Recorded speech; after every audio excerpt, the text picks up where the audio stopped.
So hello hi नमस्कार प्रणाम सत श्री अकाल आदाब प्यारी बनना। मैं आपका दोस्त आपका मित्र युवराज मेदिक स्वागत करता हूँ अपने खूबसूरत से सेशन ऑफ नॉलेज में, जहाँ आप कंसेप्ट को रटेंगे नहीं समझेंगे। आज के सेशन में क्या समझेंगे? ऑब्वियसली स्पेक्ट्रोस्कोपी के बारे में समझेंगे, इंट्रो देखेंगे, उसका इंट्रोडक्शन देखेंगे, उसका फील लेंगे। व्हाट इज स्पेक्ट्रोस्कोपी एक्चुअली है क्या, क्यों पढ़ेंगे इसको। Let's begin the lecture. Okay, spectroscopy technique में throughout the whole session हम क्या क्या पढ़ने वाले हैं, पूरे स्पेक्ट्रोस्कोपी कैसे एक्सप्लोर करेंगे, किन किन चीज़ों को देखेंगे। पहला तो इंट्रोडक्शन जो कि हम लोग इस सेशन में देख ही लेंगे। उसके बाद principle of vibrational and rotational spectroscopy, selection rule for application in diatomic molecule. उसके बाद elementary idea of electronic spectroscopy, UV visual spectroscopy with related rules and its application, it's very very important. Fluorescence and its application in medicine. After that basic principle of NMR and its application, काफ़ी ज़्यादा question भी आता है Bihar university में से NMR से। And basic of magnetic resonance imaging. Let's begin the lecture and start करते हैं spectroscopy. What is spectroscopy? Actually है ना, रिलेशनशिप है। हाँ, ये दो लोगों की प्यार की कहानी पढ़ेंगे इसमें। काफ़ी इंटरेस्टिंग, काफ़ी मज़ेदार चैप्टर है। किन दो लोगों की? मैटर और इलेक्ट्रोमैग्नेटिक रेडिएशन का। इन दोनों का रिलेशनशिप का हम लोग स्टडी करेंगे, इन दोनों का रिलेशनशिप स्टडी करेंगे। ठीक है। अब एक्चुअली स्पेक्ट्रोस्कोपी होता क्या है? अगर कोई इलेक्ट्रोमैग्नेटिक रेडिएशन मैटर से इंटरैक्ट करता है, उसके स्टडी को स्पेक्ट्रोस्कोपी कहते हैं। हाँ, उसके स्टडी को स्पेक्ट्रोस्कोपी कहते हैं। ये इस पिक्चर में देख रहे हो, ये मैटर है, उसके सरफेस पे कुछ पार्टिकल्स को दिखाए गए हैं, इस पार्टिकल को दिखाए गए हैं, और यहाँ से इलेक्ट्रोमैग्नेटिक रेडिएशन आ रहा है, एनर्जी आ रहा है, और इससे इंटरैक्ट हो रहा है, इसी इंटरैक्शन को हम लोग स्पेक्ट्रोस्कोपी कहते हैं। स्पेक्ट्रोस्कोपी में हम ये देखेंगे कि कैसे कोई इलेक्ट्रोमैग्नेटिक रेडिएशन किसी मैटर से इंटरैक्ट करके उसका पूरा का पूरा प्रॉपर्टी बता दे रहा है, उसके अंदर क्या प्रेजेंट है वो बता दे रहा है। अब मैटर कहते हैं आपके सामने, आपके मन में, आपके माइंड में किस चीज़ का पिक्चर बनता है। अब मैटर बोलते बड़े बड़ी चीज़ों का पिक्चर बन रहा होगा। मे भी बहुत केस में होता है कि बहुत बड़ा चीज़, जैसे आपके सामने टेबल का पिक्चर बन जाएगा, दीवार का पिक्चर बन जाएगा, ये भी मैटर है, बुक का, पेन का, हाँ, इन सबों का पिक्चर बन जाएगा। छोटे छोटे पे भी कभी आ जाइए ना, वो भी तो मैटर्स है। हाँ, आरएनए, डीएनए, प्रोटीन, ये सारे भी क्या है? हाँ, ये सारे भी मैटर ही हैं। कैल्शियम, फॉस्फोरस, आयरन, सारी चीज़ क्या है? मैटर। ऑब्वियसली जो भैया थोड़ा सा कुछ वजन रखे अपने पास, कुछ जगह घेर ले, वो मैटर है। बस उसका रिक्वायरमेंट फुलफिल मैटर होने का, बस वही मैटर होता है, काम खत्म। तो स्पेक्ट्रोस्कोपी में क्या होता है? जब कोई, पता चल गया, जब कोई इलेक्ट्रोमैग्नेटिक रेडिएशन मैटर से इंटरैक्ट करता है, उसके स्टडी को हम लोग क्या कहते हैं? ऑब्वियसली स्पेक्ट्रोस्कोपी कहता है। Okay, let's go ahead. And it is the also study of absorption and emission of light. Emission क्या? एमिशन देखो, मैंने कुछ दो टर्म पे चर्चा कर लिया था, तो बार बार मुझे वो चीज़ रिपीट करना ताकि आप क्रिस्टल क्लियर हो जाओ उस चीज़ से। ठीक है, देखो, ट्रांसमिटेड का मतलब क्या? कोई अगर मैं बोला ये लाइट ट्रांसमिट हो गया, या मैं बोला कि ये लाइट एमिट हो गया, तो दोनों क्या एक है क्या? ऑब्वियसली दोनों एक नहीं है, दोनों अलग चीज़ें। थोड़ा सा फंडा समझो। मान लो आप मैटर हो, आप एक मैटर हो, ठीक है। उधर से कोई लाइट आ रहा है, मतलब इलेक्ट्रोमैग्नेटिक रेडिएशन आ रहा है, ठीक है, आ रहा है, आपके पास आया, बोले कि भाई मैं तुमको रोकूंगा नहीं, टोकूंगा नहीं, ना मैं तुमसे कुछ छीनूंगा, एज इट इज जैसा है वैसे निकल जा, वैसे मेरे में से निकल जा, मैं तो कोई छेड़छाड़ न करूंगा, निकल जा।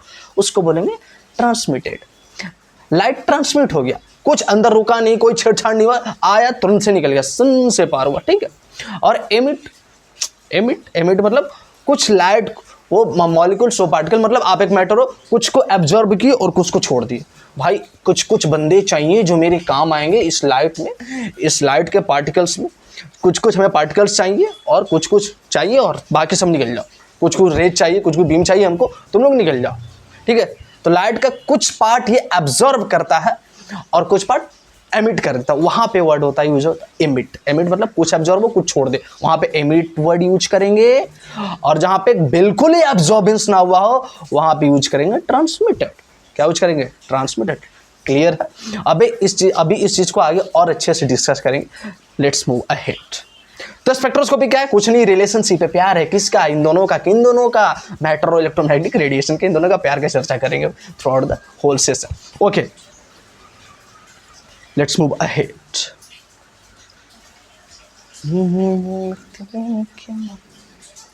ओके, सो मैं इतना कब से रेडिएशन रट रहा हूँ। व्हाट इज रेडिएशन एक्चुअली पता तो होगा, लेकिन एक बार थोड़ा सा रेडिएशन का फील ले लेता है। रेडिएशन इज द एमिशन और ट्रांसमिशन ऑफ एनर्जी।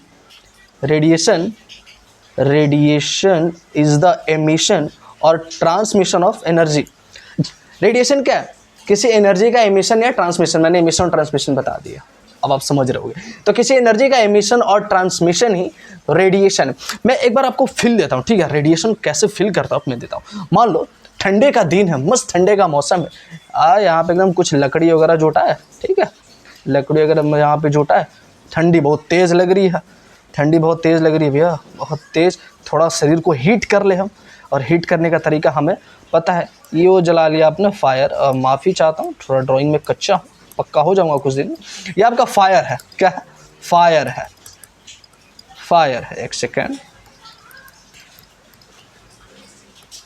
ये आपने फायर, मस्त आग लगा लिया, ठीक है? यहाँ पे मस्त हंसते खिलखिलाते इस आग के शेक रहो, आग को शेक रहो, ठीक है?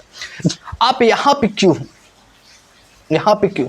आप यहाँ भी तो आ सकते थे, यहाँ भी तो आ सकते थे।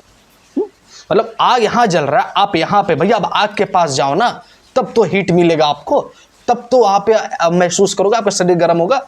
आप यहाँ पे क्यों हो? आखिर ऐसा इस स्पेस में, इस खाली स्पेस में ऐसे आखिर ऐसा कौन सा चीज़ है जो हीट पास कर रहा है? ना तो कोई मेटल है, ना कोई ऑब्जेक्ट है जो आपको हीट यहाँ तक पास कर रहा है। आखिर है क्या वहाँ पे? कंडक्टेंस। ऑब्वियसली कंडक्टेंस नहीं हो सकता, क्योंकि एयर जो होता है ना, एयर के जो मॉलिक्यूल काफ़ी गंदा होता है, very poor conductor of heat, बहुत ही गंदा होता है। कन्वेक्शन हो नहीं सकता, क्योंकि यहाँ से जो गर्म हवा है, यहाँ से जो गर्म वो ऊपर की तरफ जा रहा है, ऊपर की तरफ जा रहा है, ऊपर का, और यहाँ के जो आसपास जो ठंडी हवा है यहाँ पे फुलफिल कर रही है इस चीज़ को, फुलफिल। तो कन्वेक्शन भी तो बिल्कुल नहीं हो सकता। तो फिर है क्या जो आप तक हीट पहुँचा रहा है? ऑब्वियसली वो रेडिएशन है। रेडिएशन के कारण आप तक वो हीट पहुंच रहा है, और रेडिएशन के रूप में वो हीट आप तक पहुंच रहा है। रेडिएशन क्या है? रेडिएशन एक इलेक्ट्रोमैग्नेटिक फील्ड है, ऑसिलेटिंग इलेक्ट्रोमैग्नेटिक फील्ड है। यहाँ पे ये देख रहे हो ना आप, ये पिक्चर देख रहे हो ना, ये देखो, ये इलेक्ट्रिक फील्ड है और ये मैग्नेटिक फील्ड है। तो एक्चुअली जो रेडिएशन होता है, जो एनर्जी होता है ना, वो अगर आप उसको खोलोगे, वो देखोगे तो ये किन चीज़ से मिलकर बना होता है? ये electric field and magnetic field, जो कि एक दूसरे के परपेंडिकुलर होकर के ऑसिलेट करते हैं और प्रोपोगेट करते हैं। क्लियर है? ऑब्वियसली क्लियर होगा। तो रेडिएशन इज द एमिशन और ट्रांसमिशन ऑफ एनर्जी, और heat is also form of energy. और एनर्जी देखो कैसे आप तक पहुंच रहा है, तो ड्यू टू रेडिएशन। थोड़ा सा ब्रीफ था, चलते हैं आगे। ओके,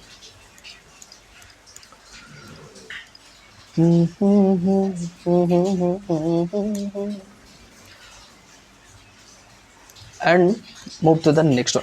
तो टाइप्स ऑफ रेडिएशन। अब यहाँ पे देखो, इस डेफिनेशन में मैंने लिखा है, रेडिएशन इज द एमिशन और transmission of energy in the form of wave और पार्टिकल। अब रेडिएशन जो है ना, ये भी बहुरूपिया होता है यार, दो फॉर्म में, दोनों रूप दिखाते हैं। इसके लिए तो कितना कॉन्ट्राडिक्शन हुआ, बाप रे, बहुत ज़्यादा विवाद हुआ कि लाइट वेव है या पार्टिकल है, दोनों लेके चलते हैं, ठीक है? तो उसी तरह रेडिएशन भी दो तरह का, इसका दो तरह के रूप होता है भैया, वेव और पार्टिकल। ये वेव के तरह में ही पाए जाते हैं और पार्टिकल के रूप में भी एग्जिस्ट करते हैं। रेडिएशन वेव के रूप में भी एग्जिस्ट करते हैं, पार्टिकल के रूप में भी एग्जिस्ट करते हैं। यहाँ से वेव जा रहा है, पता ओ ये रेडिएशन ये वेव है, ये वेव वाला है रेडिएशन।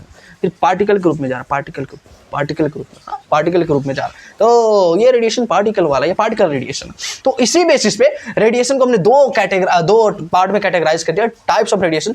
इलेक्ट्रोमैग्नेटिक रेडिएशन एंड उसके बाद पार्टिकुलेट रेडिएशन। इलेक्ट्रोमैग्नेटिक रेडिएशन में वो आते हैं जो रेडिएशन वेव के फॉर्म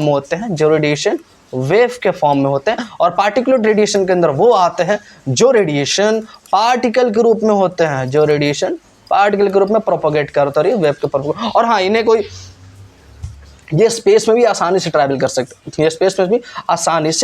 सकते हैं, इसका स्पीड बहुत हाई होता है, जैसे जो सूर्य से रेडिएशन जो निकलता है धरती तक आने में 8 मिनट, सिर्फ 8 मिनट ही लगाता है, समझ रहे हो?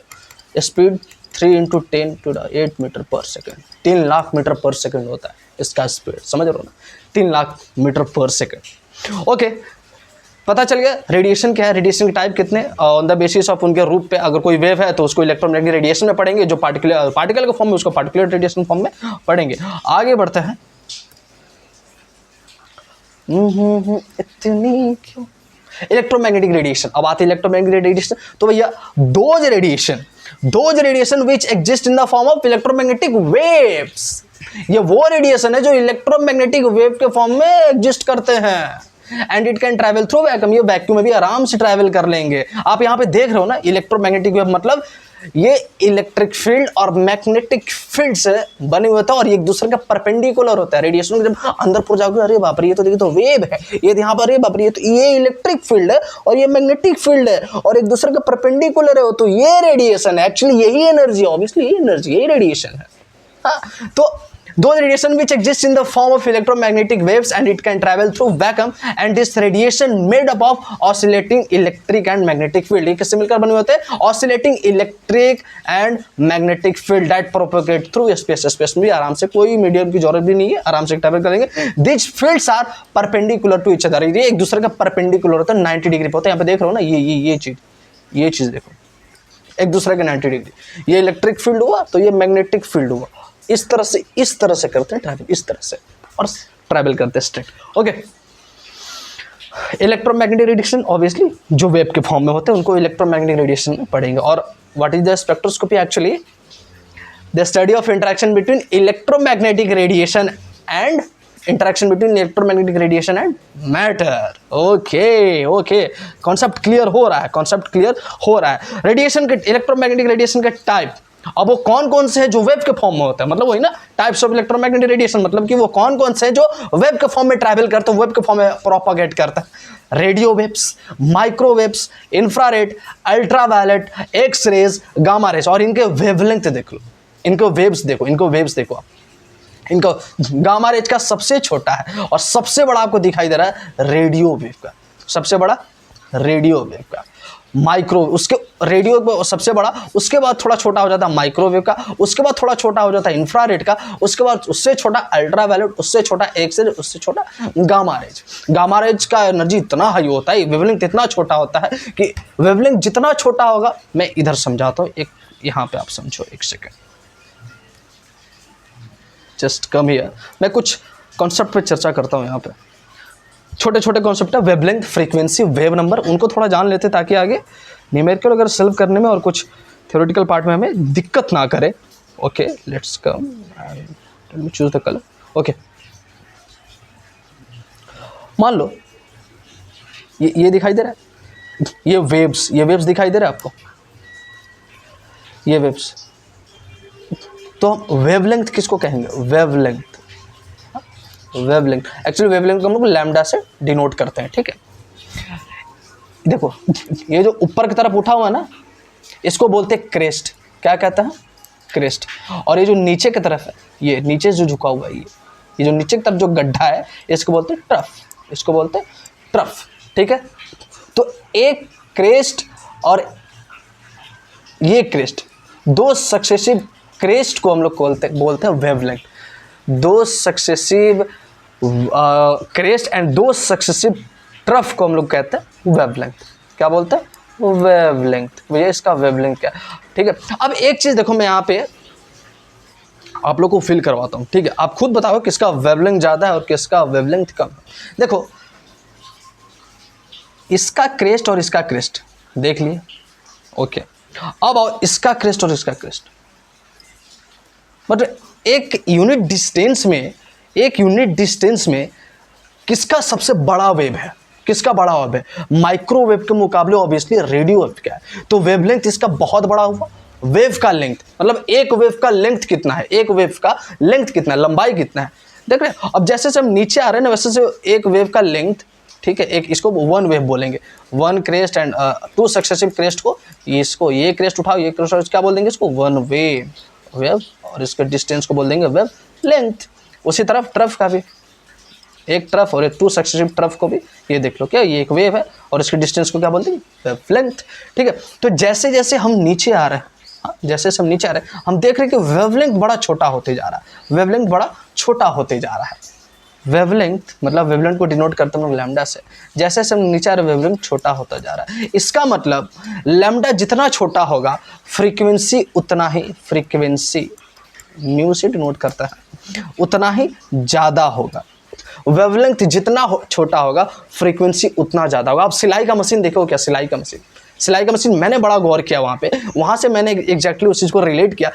कभी आप सिलाई का मशीन, कभी वो सुई देखते हो जो चलता है जो सीता है, ठीक है, अगर वो धीरे धीरे चले, धीरे धीरे फ्रीक्वेंसी मतलब क्या, साइकिल पर सेकंड, मतलब एक सेकंड में कितने वेव पास हुए, एक सेकंड में कितने वेव, मान लो ये अपना क्रॉस सेक्शन, ठीक है, मैं देखूंगा एक सेकंड में कितना पास, एक यूनिट टाइम में कितना वेव पास हुआ, ठीक है, कितना यूनिट पास हुआ, तो ये आपका क्या हो जाता है, फ्रीक्वेंसी। फ्रीक्वेंसी मतलब साइकिल पर सेकंड, एक सेकंड में कितने वेव पास किए, कितने वेव पास किए, ठीक है। अब देखना उस साइकिल, उस मशीन पे, कपड़ा सिलने मशीन पे वो जो सुई चलता है, अगर वो धीरे धीरे चले, उसका अगर फ्रीक्वेंसी कम हो गया, मतलब एक सेकंड में कितना धीरे धीरे चल रहा है यार, मतलब एक सेकंड में, कुछ सेकंड में कितना धीरे धीरे चल रहा है, तो बड़ा लंबा लंबा धागा फेंकता है ना, बड़ा लंबा लंबा धागा फेंका, यूं लंबा लंबा धागा, जिससे अच्छे से सिलाई हो नहीं पाता है। आप मिस्त्री को बुलाते हो, बना दो भाई, देखो बहुत धीरे धीरे चल रहा है, जिससे धागा बड़ा बड़ा फेंक रहा है, वे बड़ा बहुत ज़्यादा फेंक रहा है, मतलब फ्रीक्वेंसी कम होने के कारण, उस सुई का चलने का फ्रीक्वेंसी कम होने के कारण धागा का वो लेंथ बहुत बड़ा हो जा रहा है, अच्छे से सिलाई नहीं हो पा रहा है। ठीक उसी तरह से लाइट में, रेडिएशन में फ्रीक्वेंसी कम होने के कारण वे बहुत बड़े होते हैं, मतलब वेव लेंथ ज़्यादा होता है, वेव लेंथ ज़्यादा हो जाता है, फ्रीक्वेंसी कम वेव लेंथ ज्यादा। अब मान लो मिस्त्री बोला है, अब उसको बना दिया बड़ा तेज चल रहा है, एक समय इतना, अब जितना तेज चलेगा धागा उतना ही छोटा छोटा बनते जाएगा, उतना ही छोटा छोटा बनते जाएगा, एकदम साइकिल एकदम ये जो नीडल एकदम तेज चल रहा है, ये नीडल एकदम तेज चल रहा है और धागा एकदम छोटा छोटा बनते जा रहा है, वैसे छोटा, देख लो वेव कितना छोटा बन रहा है। उसी तरह रेडिएशन में फ्रीक्वेंसी जितना फास्ट होगा, एक सेकंड में, एक पर यूनिट टाइम में रेडिएशन वेव जितने फास्ट निकलेंगे, समझो वेव लेंथ उनका उतना ही छोटा होगा, उतना ही छोटा होगा। समझ में आ रहा है, समझ में आ रहा है, ऑब्वियसली समझ में आ रहा होगा, बेशक समझ में आ रहा होगा, नो डाउट। तो क्या समझे, वेवलेंथ जिसका जितना छोटा होगा फ्रीक्वेंसी उतना ही ज्यादा होगा, मतलब वेवलेंथ इनवर्सली प्रोपोर्शनल होता है भैया फ्रीक्वेंसी का। फ्रीक्वेंसी कम होगा तो वेवलेंथ ज्यादा होगा, या वेवलेंथ ज्यादा है तो फ्रीक्वेंसी कम होगा। सिंस अगर वेवलेंथ कम हुआ तो फ्रीक्वेंसी ज्यादा होगा, फ्रीक्वेंसी ज्यादा हुआ तो इसका मतलब एनर्जी भी ज्यादा होगा, एनर्जी भी ज्यादा होगा। वेवलेंथ कम, फ्रीक्वेंसी ज्यादा, फ्रीक्वेंसी ज्यादा, एनर्जी ज्यादा, और एनर्जी ज्यादा मतलब वेव नंबर ज्यादा। भी वेव नंबर ये है, वेव नंबर बहुत ही। अब देखो फ्रीक्वेंसी होता था साइकिल पर सेकंड, ठीक है, वो एक सेकंड में कितने साइकिल जा रहे हैं, वेव के कितने वेव जा रहे हैं। और वेव नंबर क्या होता है, वेव नंबर को हम लोग डिनोट करते हैं लैम्डा बार से। वेव नंबर जो ये होता है साइकिल पर यूनिट एरिया, मतलब एक सेंटीमीटर में कितने वेव पास हुए, एक सेंटीमीटर में कितने वेव पास हुए। अब जिसका वेवलेंथ कम होगा, मतलब समझ रहे हो ना, वेवलेंथ कम होगा तो फ्रीक्वेंसी ज्यादा होगा, और फ्रीक्वेंसी ज्यादा होने का मतलब वेव बहुत छोटे छोटे और बहुत ज्यादा मात्रा में वेव निकलेंगे ना, और ज्यादा मात्रा में वेव निकलेंगे तो ऑब्वियसली बात है एक सेंटीमीटर समझ जाओ कितना निकलेगा वेव, कितना निकलेगा। यहाँ पे देखो एक सेंटीमीटर में कितना, मान लो एक सेंटीमीटर, कितने ज्यादा वेव निकल रहे हैं, तो वेव का नंबर बढ़ गया ना। फ्रीक्वेंसी कम होने से वेव का नंबर बढ़ गया, मतलब लैम्डा अगर कम हुआ, वेवलेंथ कम होने से फ्रीक्वेंसी बढ़ जाता है, फ्रीक्वेंसी कम होने से एनर्जी बढ़ जाता है, एनर्जी बढ़ने से आपका लैम्डा बार मतलब वो भी बढ़ जाता है, वेव नंबर भी बढ़ जाता है। वेव मतलब वेव का नंबर, वेव का, अब बड़े बड़े वेव निकल रहे हैं, एक वेव इतना बड़ा है, एक सेंटीमीटर में एक ही वेव पास हो जाए तो वेव नंबर कम हुआ ना, क्योंकि वेवलेंथ बड़ा है। वेवलेंथ बड़ा मतलब वेव नंबर कम, वेव नंबर कम मतलब फ्रीक्वेंसी कम, एनर्जी कम। तो ये सारे इनवर्सली प्रोपोर्शनल होते हैं लैम्डा के। आई होप कि सारा चीज क्लियर हो गया होगा। ओके,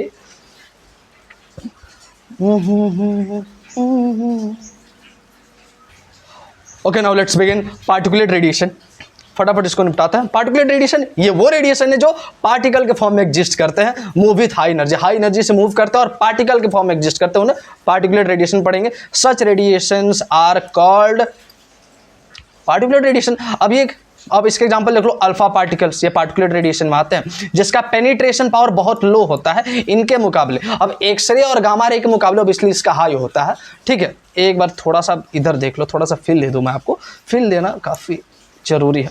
ये देखो गामा रेज का वेव कितने छोटे छोटे हैं, वेवलेंथ कितने छोटे हैं, वेव नंबर ज़्यादा, फ्रीक्वेंसी ज़्यादा, एनर्जी ज़्यादा है, कितने छोटे छोटे वेवलेंथ है, मतलब बहुत हाई एनर्जी मूव करेंगे और किसी भी बॉडी को, किसी मैटर को तड़ से पेनिट्रेट करेंगे, छेद करके निकल जाएंगे, पता ही नहीं चला, इतना स्पीड फास्ट है, इसको कितना खुश होता है हम कांड भी कर दे कोई इनको देख भी नहीं पाएगा, मेरे खिलाफ कोई सबूत भी नहीं इकट्ठा कर पाएगा। वाह वाह वाह गामा रे, वाह वाह वाह। अब वही देखो इसी पर्सपेक्टिव उठाते हुए रेडियो पे आते हैं, ये तो बेचारा उधर कांड भी नहीं कर पाएगा, इतने बड़े बड़े वेव होते हैं, इसका पूंछ पकड़ के कितना दूर भागेगा, इतना बड़ा बड़ा वेव लेके घूमता है, इतना बड़ा बड़ा पेनिट्रेट छोड़ो अच्छे से किसी भी बॉडी को अच्छे से क्रॉस नहीं कर पाएगा, क्रॉस नहीं कर पाएगा। रेडियो सिग्नल जो हम लोग यूज करते हैं रेडियो वेव का यूज होता है ऑब्वियसली, ठीक है। तो इसके बहुत बड़े बड़े होते हैं, पेनिट्रेशन इससे नहीं होगा ऑब्वियसली, पेनिट्रेशन आगे बराबर ही होता है, बहुत कम होता है पेनिट्रेशन, बड़े बड़े वेव होते हैं।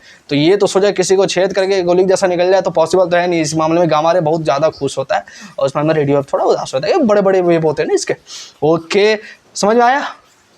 और तो लेकिन हमारे बॉडी के अंदर जो हम लोग रेडिएशन देते हैं हड्डी का जांच टेस्टिंग के लिए, बोन्स की हड्डी का फ्रैक्चर के लिए, वो गामा रे नहीं एक्सरे देते हैं, ये थोड़ा हद तक करता है, ये मतलब उतना भी पेनिट्रेशन करता है, उतना करता है जितना हमें चाहिए, जहां तक हमें रीडिंग चाहिए, जहां तक हमें जांच देखना है, टेस्ट एनालिसिस करना है, वो एक्सरे को भेजते हैं, जा भाई बस तेरे को हड्डी तक ही जाना है, बाकी सब चीज देख के बता दे कहाँ कहाँ क्या गड़बड़ है। ये एक्सरे बोल रहा है गामा रे को भेजो ना, मैं थक गया हूँ, गामा रे नहीं कर पाएगा, पता चला हड्डी को भी छेद करके निकल गया, इतने वेव नंबर उसके ज्यादा है, उतने वेवलेंथ उसके कम है, हाँ फ्रीक्वेंसी इतना ज़्यादा है, एनर्जी ज़्यादा है, नहीं हार्म करेगा ह्यूमन को, तुम ही जाओ, तुम अच्छे हो, नहीं ठीक है समझ में आया। Okay let's begin.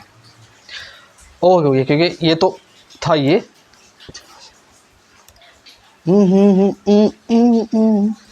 सर मैं टाइप्स ऑफ ये तो देख लिया, अब पार्टिकुलर रेडिएशन पे थे हम लोग।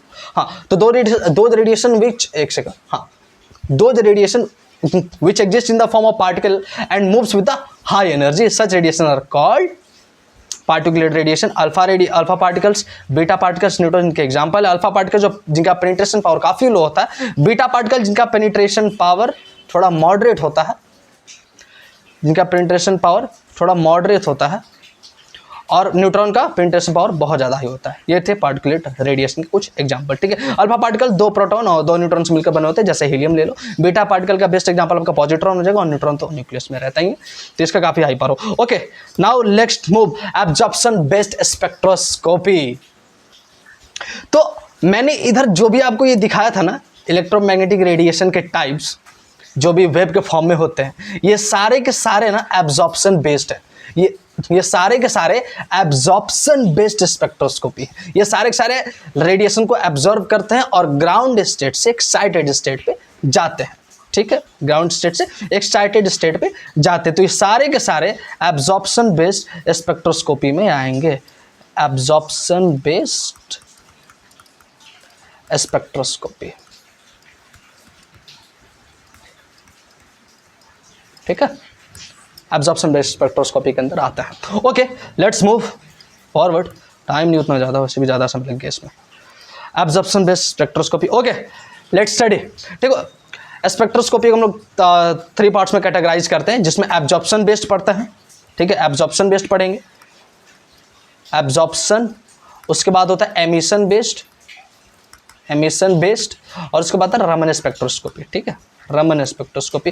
तो एक्चुअली हमें throughout the whole session इन दोनों के बारे में चर्चा नहीं करना, पूरा का पूरा हमारा सिलेबस इस पे स्टैंड, इसके बारे में डिस्कस करना है एब्जॉर्प्शन बेस्ड स्पेक्ट्रोस्कोपी पे, ठीक है। Okay let's begin the absorption based spectroscopy which is very very interesting and also important too. Okay अब इस स्पेक्ट्रम को आप एक बार देखो, इलेक्ट्रोमैग्नेटिक स्पेक्ट्रम, ये जो स्पेक्ट्रम आपको दिखाई दे रहा है ना, जिसमें सारे रेडिएशन एक बड़ा व्यवस्थित तरीके से सजाए गए हैं, उनके बड़ी व्यवस्थित तरीके से सजाया गया है अकॉर्डिंग टू देयर वेवलेंथ और फ्रीक्वेंसी। जिसका वेवलेंथ कम से बहुत कम है, तुम इधर रहो थोड़ा, हाँ तुम थोड़ा उससे ज़्यादा तुम इधर रहो, तुम इस सेक्शन में रहो, हाँ कुछ इससे ज़्यादा तुम इस सेक्शन में रहो, ऐसे सजाए गए हैं ना, सजाए गए हैं। तो ये एक स्पेक्ट्रम देखो, जिसमें आप यहाँ पे देख पा रहे हो स्टार्टिंग में काफ़ी शॉर्ट वेवलेंथ है, शॉर्ट वेवलेंथ से बढ़ते बढ़ते देख रहे हो बहुत बड़ा वेवलेंथ। तो शॉर्ट वेवलेंथ के अंदर कौन कौन आ जाएंगे? Gamma rays, X rays, ultraviolet,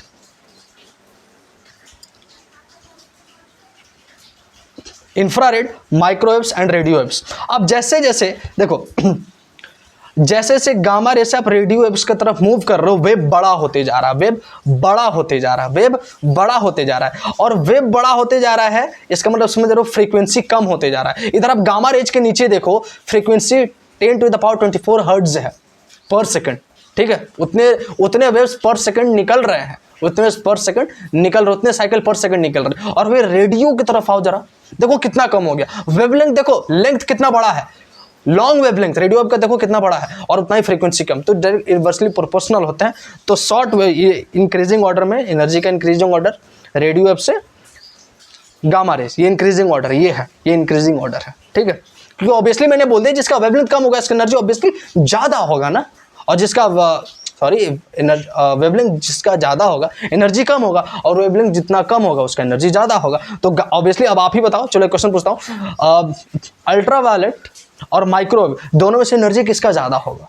obviously ultraviolet का होगा, क्योंकि इसके कंपैरिजन में, माइक्रोवेव के कंपैरिजन में अल्ट्रावायलेट कुछ ज्यादा ही इसका वेवलेंथ क्या है, वेवलेंथ कम है, फ्रीक्वेंसी कुछ ज्यादा ही है, मतलब साइकिल पर सेकंड, एक सेकंड कुछ ज्यादा ही तड़ वेव फेंकेगा उसके मुकाबले, है ना, कुछ ज्यादा ही वेव फेंकेगा, ठीक है।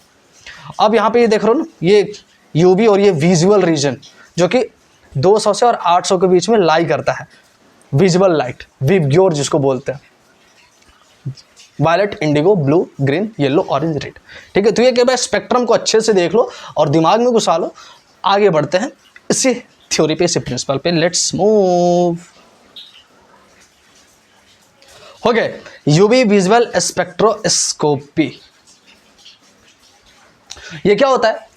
UV visual spectroscopy involves the study of how a sample absorbs light in the ultraviolet 100 to 400 nanometer and visible 400 to 700 nanometer region of the electromagnetic spectrum to show electronic transition from ground state to excited state.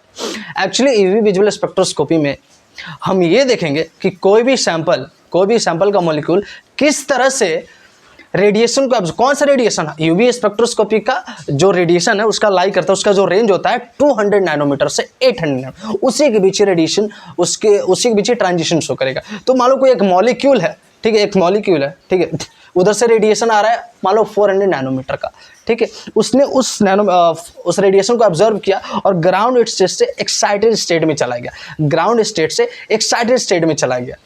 तो उसी को हम लोग पूरा वही आपका वो क्या शो करेगा, ऑब्वियसली इलेक्ट्रॉनिक ट्रांजिशन शो करेगा।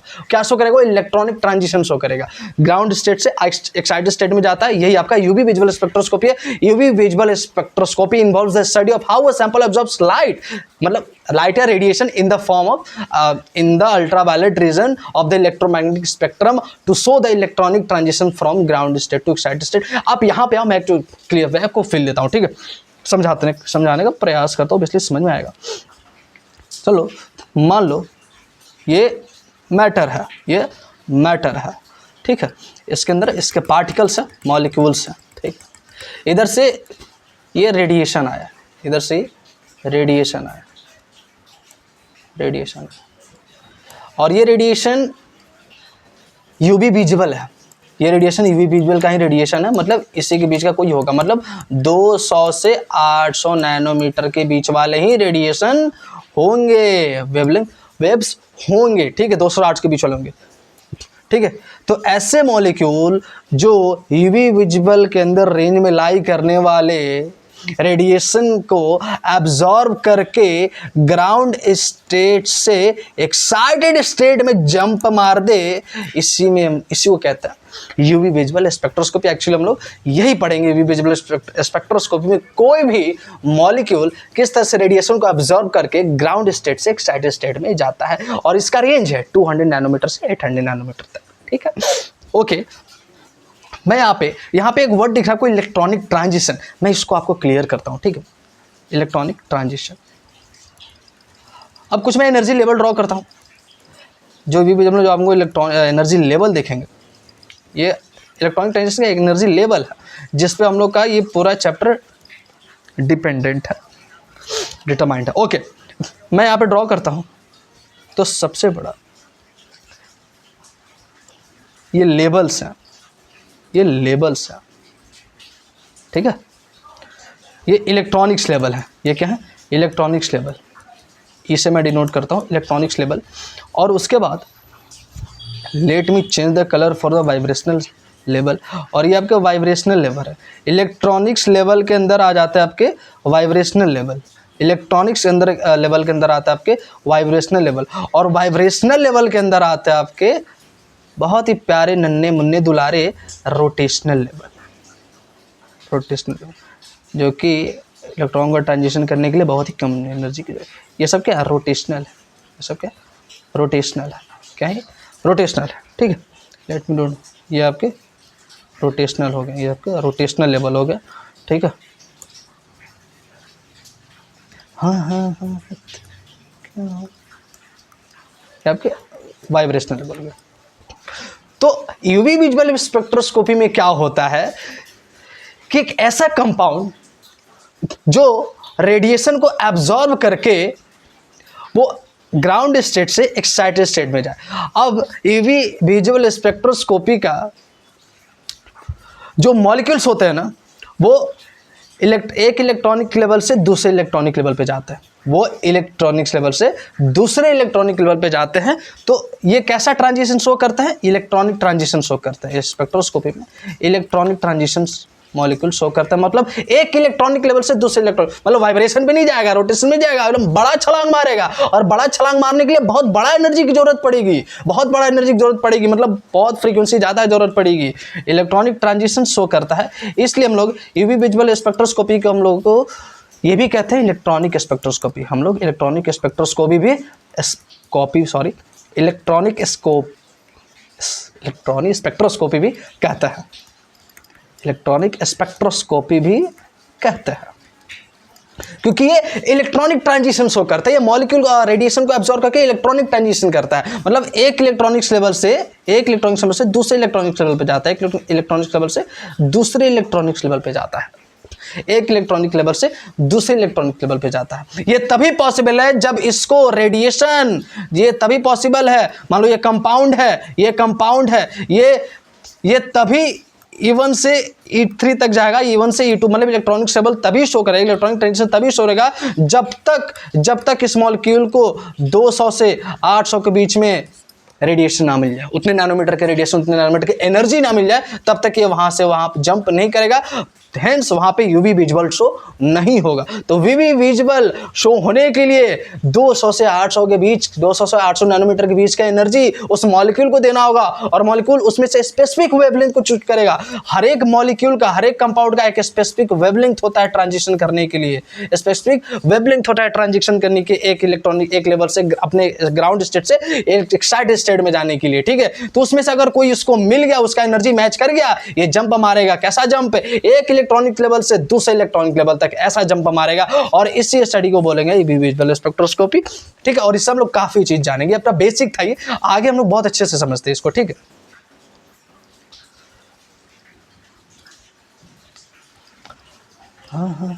Okay, so principle of UV visual, when light passes through a sample, a specific wavelength are absorbed by the sample's molecule, causing electronic transition between molecular orbital. The amount of light absorbed at each wavelength is measured and plotted as an absorption spectrum. Each compound has a characteristic absorption spectrum, often referred to as its fingerprint. The energy absorbed by electron equal to the energy difference between two energy level. समझ नहीं आ रहा, ठेठ में समझा, चलो आ जाओ, let's come. क्या हो गया इससे, ये स्टाइलस में ना कभी कभी काम नहीं करता है, या दिख नहीं रहा मुझे। हाँ, मैं ना एक एग्जांपल से समझाता हूँ, ठीक है। मान लो आपने मस्त नया नया घर लिया, ठीक है।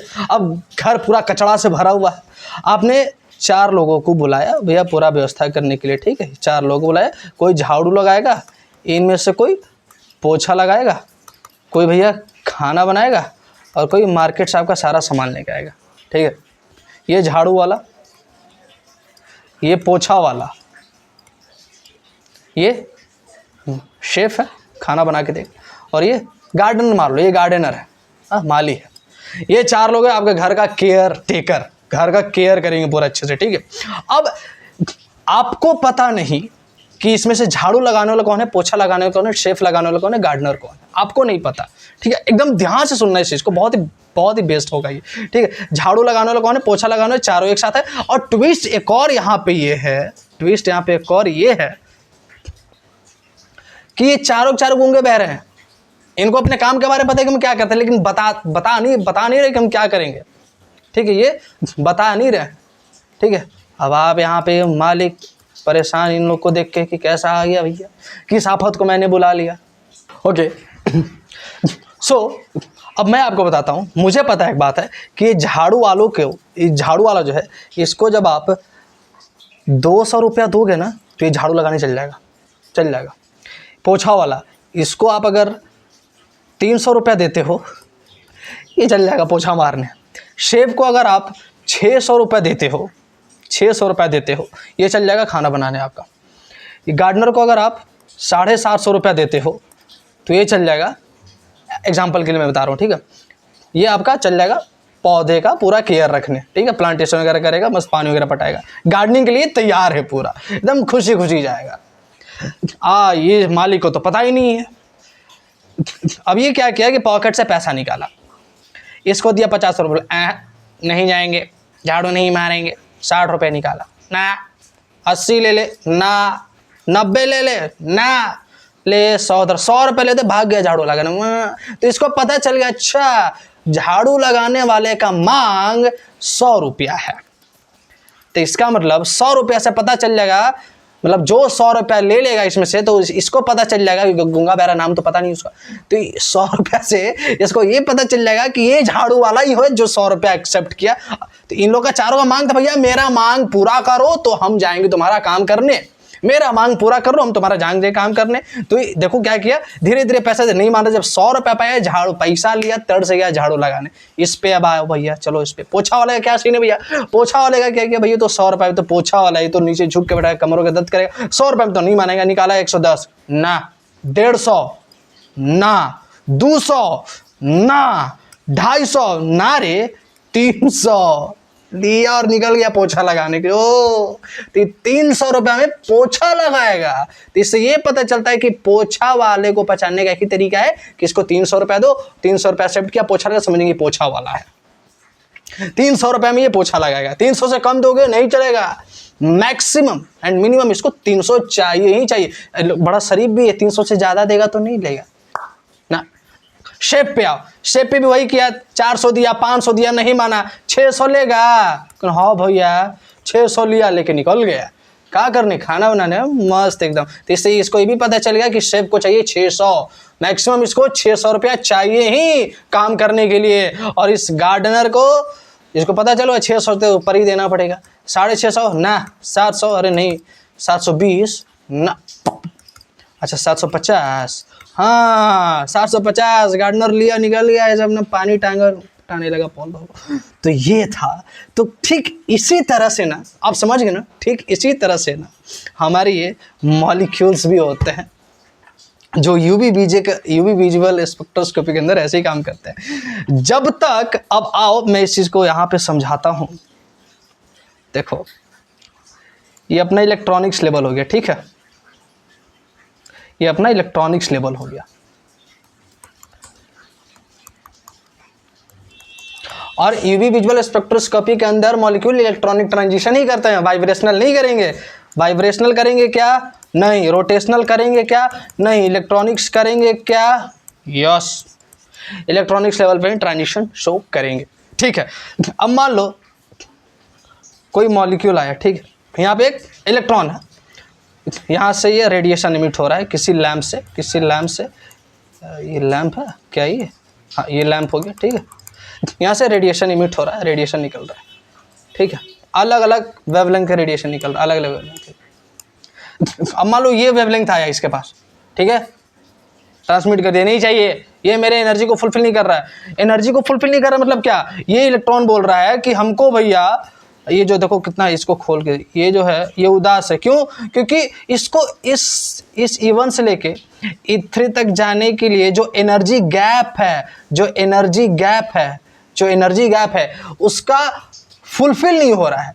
तो ये इलेक्ट्रॉन का मांग है कि भैया हम ठीक उसी तरह का जो मैंने एग्जांपल सोचा, ठीक उसी तरह से ये झाड़ू वाला है, जब तक इसका मांग पूरा नहीं करोगे तब तक ये झाड़ू लगाने नहीं जाएगा, एक्साइटेड नहीं होगा। ठीक इसी तरह से जब तक इसका मांग क्या है कि इसके एनर्जी का बिटवीन जो गैप है ना, एनर्जी लेवल का जो गैप है, मतलब डेल्टा ई, मतलब E2 minus E1 that is H new, इसको ये अगर एनर्जी नहीं मिलेगा तब तक ये E1 से E3 तक या E1 से इस लेवल पे ग्राउंड स्टेट से एक्साइटेड स्टेट पे नहीं जाएगा, ट्रांजिशन करेगा ही नहीं।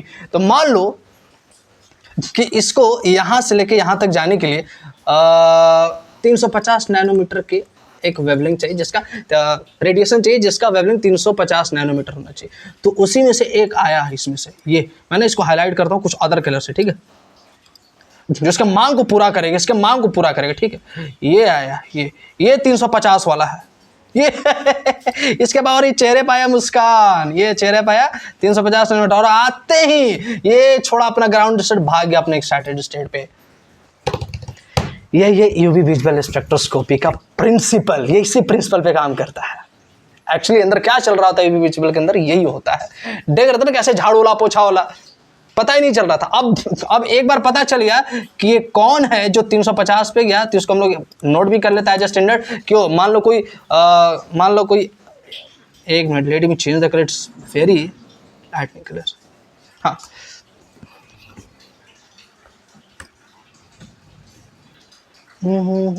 हाँ, अब पता चलिए कि अच्छा मान लो इसका नाम बी है, कोई ये बी कंपाउंड है जिसको अगर हम 350 नैनोमीटर का लालच देंगे तो एक्साइटेड मतलब रेडिएशन देंगे उसको, तो अपना ग्राउंड स्टेट छोड़ेगा और एक्साइटेड स्टेट में चला जाएगा, एक्साइटेड स्टेट में चला जाएगा। ये तभी पॉसिबल है जब आप इनके एनर्जी गैप को फुलफिल करेंगे, एनर्जी गैप को फुलफिल करेंगे, ये तभी एमिशन शो, ये तभी ट्रांजिशन शो करेंगे। ये ट्रांजिशन तभी पॉसिबल है, एक सेकेंड, इनका ट्रांजिशन कैसा ट्रांजिशन, इलेक्ट्रॉनिक ट्रांजिशन तभी पॉसिबल है जब आप डेल्टा ई मतलब एच न्यू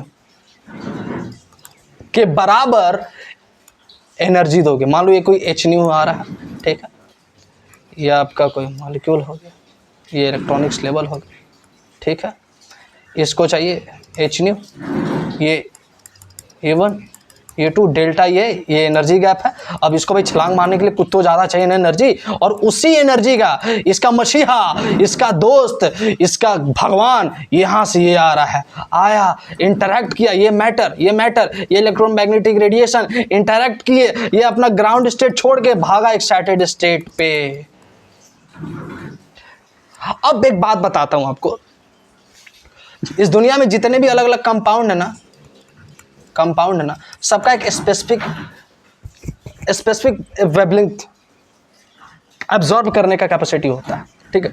सब अलग अलग एक स्पेसिफिक वेवलेंथ ही अब्जॉर्ब करेंगे, एक स्पेसिफिक वेवलेंथ ही अब्जॉर्ब करेंगे इलेक्ट्रॉनिक ट्रांजिशन शो करने के लिए, ठीक है।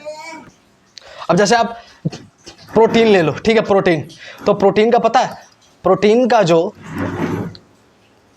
एनर्जी रिक्वायरमेंट है, जो उसका एनर्जी का आपको फुलफिल करेगा, उसे 280 नैनोमीटर का वेवलेंथ दे दो, वो एनर्जी दे दो, रेडिएशन दे दो, ये आराम से ट्रांजिशन शो कर देगा E2 से एक इलेक्ट्रॉनिक लेवल से दूसरे इलेक्ट्रॉनिक लेवल तक। कौन?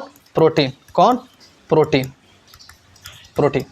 इसका जो तो इसको बोलते हैं फिंगरप्रिंट रीजन, मतलब सबका एक फिंगर, जैसे हर एक मनुष्य का फिंगरप्रिंट अलग अलग होता है ना, अलग अलग, तो इन सबों का ये फिंगरप्रिंट रीजन होता है कि हमें भैया अगर कोई कंपाउंड को उसका रिक्वायरमेंट एनर्जी, जैसे झाड़ू वाले को तुम पोछा वाले को पैसा देगा, पोछा वाले को झाड़ू वाला पोछा के चाहिए 200, तुम झाड़ू वाला का दाम उसको दे रहे हो, शो करेगा नहीं, सबका अलग अलग प्राइस है ना, सबका अलग अलग प्राइस, सबका अलग अलग मांग है, तो इन सारे कंपाउंड का भी अलग अलग मांग है भैया। आप उसको वो एनर्जी दोगे तभी वो इलेक्ट्रॉनिक ट्रांजिशन शो करेगा, ठीक है, तभी वो इलेक्ट्रॉनिक ट्रांजिशन शो करेगा। और इसी से हमें पता चल जाता है कि अच्छा ये अगर इतने नैनोमीटर का रेडिएशन ऑब्जर्व किया तो पक्का ही ये कंपाउंड होगा। इससे हम लोग पता कर लेते हैं कि कौन सा कंपाउंड प्रेजेंट है, इसका मॉलिक्यूलर फार्मूला क्या होगा, इन सारी चीज़ का हम लोग चर्चा कर लेते हैं। सेशन काफ़ी लंबा हो रहा है बेसिक बातों में, फील देना चाहता था मैं आपको। सो अब यहाँ पे एक चीज़ देखो आप, अब डेफिनेशन को पढ़ो। When light passes through a sample, a specific wavelength are absorbed by the sample's molecule, causing electronic transition।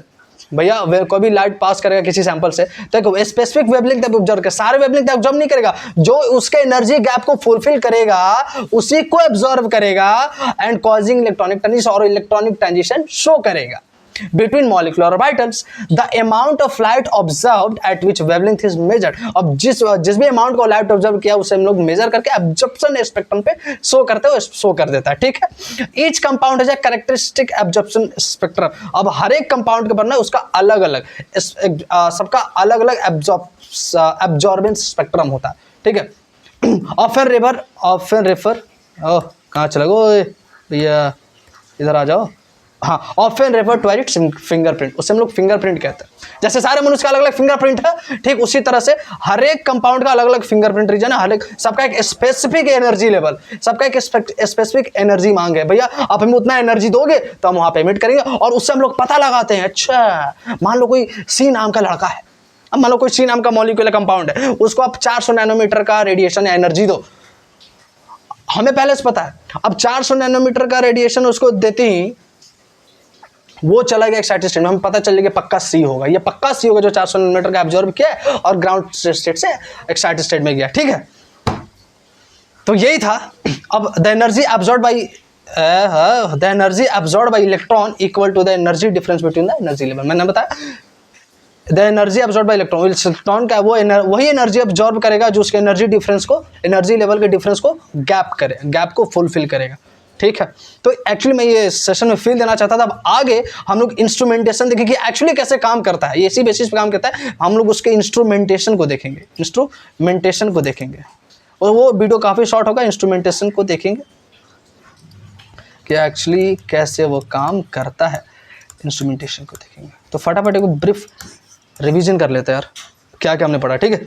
अब समझ यूवी विजुअल स्पेक्ट्रोस्कोपी का फंडा कैसे काम करता है। ऑब्वियसली बस इलेक्ट्रॉनिक ट्रांजिशन होना चाहिए और उसके एनर्जी गैप को फुलफिल करना चाहिए। Let's come on the first slide, फटाफट और मारते चलते हैं रिवीजन। शुरू किया था हमने session of knowledge. Okay, spectroscopy क्या क्या हमें पढ़ना है थ्रू द सेशन। स्पेक्ट्रोस्कोपी क्या होता है, interaction between matter and electromagnetic radiation, बात खत्म। उसके बाद रेडिएशन क्या होता है, एमिशन और ट्रांसमिशन ऑफ एनर्जी, ठीक है, जो कि वो वेव और पार्टिकल फॉर्म में भी होता है, as well as particle form में भी होता है। Types of radiation, electromagnetic radiation है, पार्टिकुलर रेडिएशन। उसके बाद इलेक्ट्रोमैग्नेटिक रेडिएशन क्या होता है, वो जो रेडिएशन जो वेव के फॉर्म में एग्जिस्ट करे और ये ऑक्सीलेट करते हैं,